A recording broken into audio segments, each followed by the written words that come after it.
حدیث قدسی: فرزند صالح عامل رفع عذاب. حضرت عیسی بن مریم علیهم السلام از قبر گذشت که صاحب آن عذاب می کشید. سال بعد نیز بر همان قبر گذشت، اما دید که دیگر عذاب نمی شود.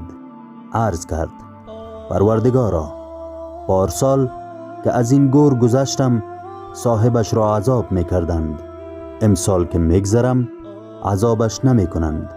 خداوند با او وحی فرمود: ای روح الله، فرزند صالح از او بزرگ شد و راه را تعمیر نمود و یتیم را سرپرستی کرد. من هم به خاطر کارهای فرزندش او را آمرزیدم.